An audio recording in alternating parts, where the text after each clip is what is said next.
L'invité de la matinale. KTO Radio. Comme le veut la tradition, la garde suisse pontificale a prêté serment mardi dernier. 34 nouvelles recrues ont juré de servir et protéger le pape dans ce qui s'avère être l'une des plus petites armées du monde. Qui sont-ils, ces gardes suisses? Comment sont-ils sélectionnés? Quel engagement personnel derrière ce serment?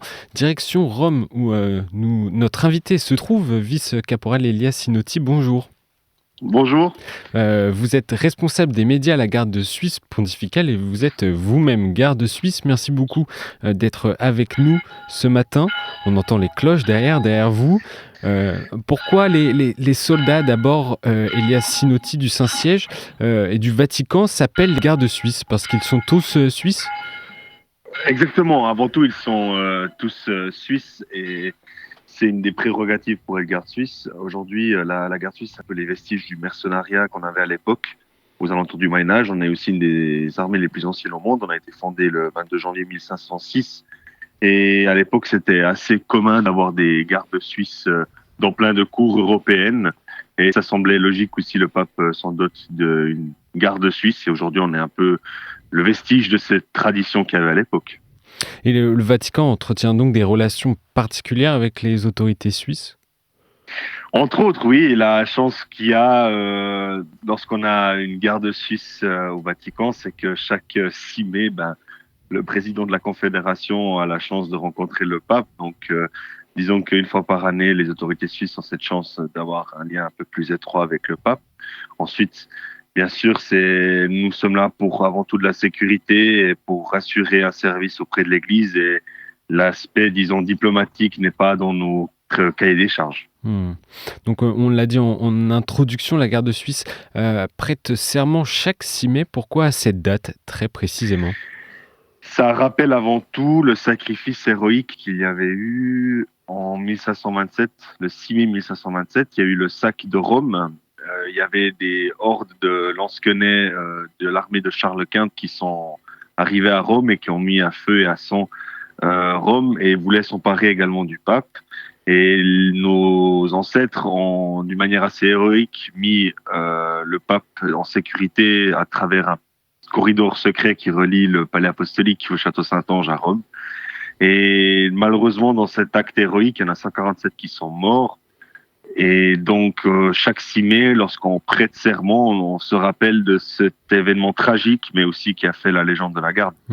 La date est restée. Alors, on a en tête, et peut-être que nos auditeurs ont en tête, l'uniforme d'apparat des gardes suisses. À quelle occasion est-il porté? Alors, l'uniforme que les touristes, les pèlerins voient tous les jours, c'est un uniforme qu'on porte régulièrement en service aux entrées, aussi dans le palais apostolique. Lorsqu'on, par contre, prête serment le 6 mai, ou quand c'est Urbi et Orbi le 25 décembre, ou lorsqu'il y a le dimanche de Pâques, il y a toujours une formation de garde suisse aussi qui mettent l'uniforme grand gala. Le grand gala, c'est-à-dire qu'on met aussi la cuirasse. Et ça, c'est pour 3 fois dans l'année. Mais l'uniforme qu'on a aujourd'hui, qui a été inspiré de la Renaissance et qui a été dessiné par le commandant de l'époque en 1914, Jules Répand, c'est un peu notre uniforme de travail de tous les jours. Et tous les gardes suisses le portent? Alors non, bien évidemment non. On a d'autres aussi uniformes adaptés à des situations un peu plus, disons, périlleuses. C'est un uniforme un peu plus moderne.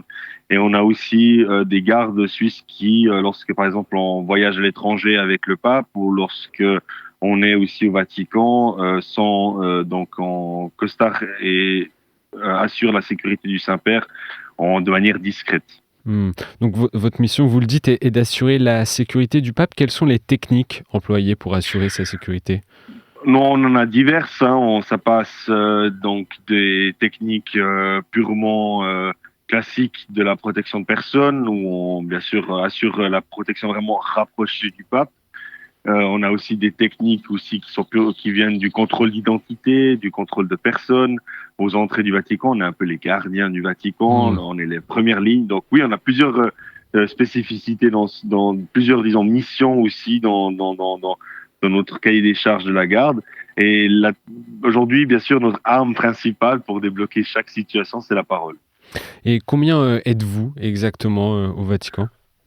On est 135, ce qui est un effectif qui, certes, à première vue, semble peu, mais pour le moment, il satisfait tous les critères qu'on a pour remplir à bien nos missions. Mais ce que j'allais dire, ça semble peu, d'autant plus quand on pense aux grands événements qui vont arriver avec des millions de pèlerins au Vatican, comme lors du grand jubilé l'année prochaine. Oui, exactement. C'est vrai que le jubilé est un thème aujourd'hui qui est sur la table. On essaie de comprendre si ces 135 hommes seront suffisants ou alors peut-être provisoirement on devra augmenter les effectifs ou pas. Ça, c'est encore des questions qui sont sur la table. Mais aujourd'hui, 135, on a déjà vu, surtout cette année-là où on est un peu dans une année année sainte, on a déjà pas mal d'événements et jusqu'à maintenant, on a toujours réussi à avoir l'effectif Mm. complet et présent pour chaque grand événement. Mm. Comment sont sélectionnés les gardes suisses? J'imagine que la sélection doit être intense. Alors oui, avant tout, pour être garde suisse, il faut effectivement être suisse. Il faut mesurer 1,74 m, il faut avoir fait son service militaire, il faut avoir, enfin, service militaire en Suisse, il faut avoir fait une formation professionnelle de bonne mœurs, catholique, et avoir une lettre de recommandation du prêtre de sa paroisse. D'accord. Et ensuite, une fois qu'on a tous ces critères, on envoie un dossier dans un centre de recrutement en Suisse qui va faire la première sélection. Une fois que cette première sélection est passée, ça va des tests psychologiques, à des entretiens, à aussi plutôt un scan de votre personnalité. Ensuite, dans une deuxième phase, vous allez aller en Suisse toujours avec le commandant de la garde suisse qui va vous poser les dernières questions. C'est un entretien qui peut durer entre 15 jusqu'à 1 heure. Et là, une fois que vous avez fini, vous recevez votre lettre. Si vous êtes accepté, vous êtes le bienvenu dans la ville de l'Éternel. Et sinon, malheureusement, le chemin continue. Hmm. Et j'imagine qu'il faut également des aptitudes physiques assez particulières, non? Exactement, oui. On a aussi exactement des tests de sport qui sont obligatoires. Et on essaie toujours qu'avoir les gardes suisses aient une bonne santé. Et surtout, les services ici, c'est pas toujours facile. Être des heures et des heures peut-être sans bouger ou être tout simplement debout sur du marbre, c'est vrai que pour le dos, c'est pas facile. Donc, on demande aussi une bonne santé. Hmm. Donc, et vous l'avez dit, il faut forcément être catholique pour devenir un garde suisse. Totalement. Aujourd'hui, pour être garde suisse, il faut être catholique et militaire. Dans un sens, c'est un joli mix parce que vous comprenez tout l'aspect chrétien et qu'il y a derrière ce service et aussi tout l'aspect sécuritaire.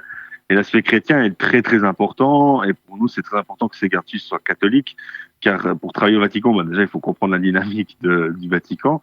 Mais surtout, ce sont des gardes avant tout, des soldats chrétiens et quand ils sont en service, ils aussi là représentent ainsi dire le Saint-Père en service et également la parole de l'Évangile. Donc oui. Et comment s'articule justement la dimension personnelle de la foi entre votre mission professionnelle et votre foi personnelle? La foi, elle permet à nos gardes, premièrement, de grandir. Ça veut dire qu'ils vont, à travers cette expérience au Vatican, c'est 26 mois minimum qu'ils vont faire au Vatican, grandir spirituellement dans la foi, en contact de personnes, du pape également. Et là, ils vont permettre d'acquérir ce bagage spirituel. Et ensuite, en service, ça nous aide aussi des fois à dégager le stress, à dégager l'anxiété ou à dégager aussi peut-être la nervosité lorsqu'on est face à des situations peut-être un peu plus tendues. Et effectivement, lorsqu'on est aux entrées du Vatican, où malheureusement on voit tous les jours un peu la misère de ce monde, on a l'occasion, grâce à notre enseignement catholique, d'affronter certaines situations avec une certaine sérénité. Et vous l'avez dit, 26 mois, est-ce qu'on peut rester plus longtemps que 26 mois? Oui, c'est le cas parce que maintenant, ça fait plus de 5 ans que je suis à la garde suisse, donc Ah, c'est largement, largement faisable. Oui, par exemple, une fois que vous avez fini vos 26 mois, vous avez l'opportunité de retourner en Suisse dans un sens où vous avez fini votre premier contrat, où vous pouvez rester dans la garde suisse jusqu'à 25 ans de service et ensuite vous avez terminé complètement votre expérience. Il y a des gardes dans le plus ou moins 80% des cas retournent en Suisse et les 20% restants restent quelques années ou font toute leur carrière à la garde suisse. est-ce qu'il y a des règles spécifiques ou de confidentialité à respecter quand on est garde suisse? Totalement. Je veux dire, c'est un service de sécurité classique comme n'importe quel service de sécurité d'une personnalité importante, politique ou religieuse au monde. On a nos règles, on a aussi un règlement aussi assez strict pour la vie de la garde parce que on est quand même une unité militaire, donc il y a des règles de savoir-faire et de savoir-vivre qui sont importantes et qui sont à même d'être respectées.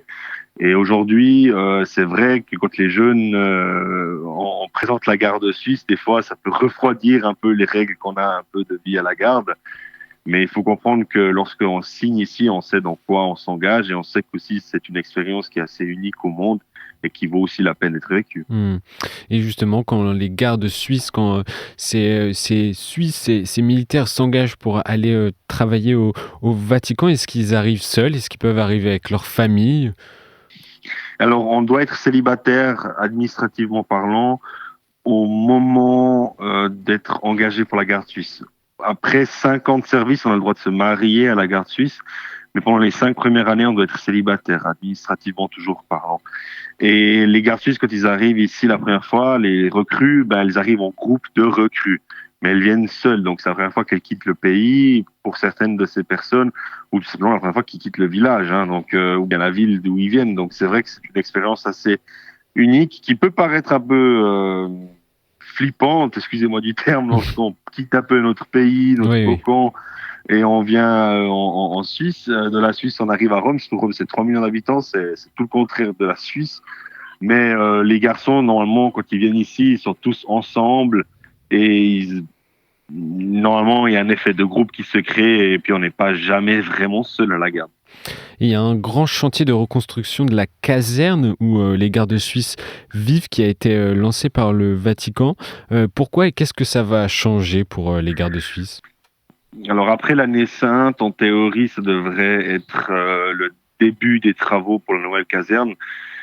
C'est une caserne qui doit être rénovée. La caserne actuelle est vétuste. Elle a des conditions aussi, disons, très limitées pour accueillir plus de gardes.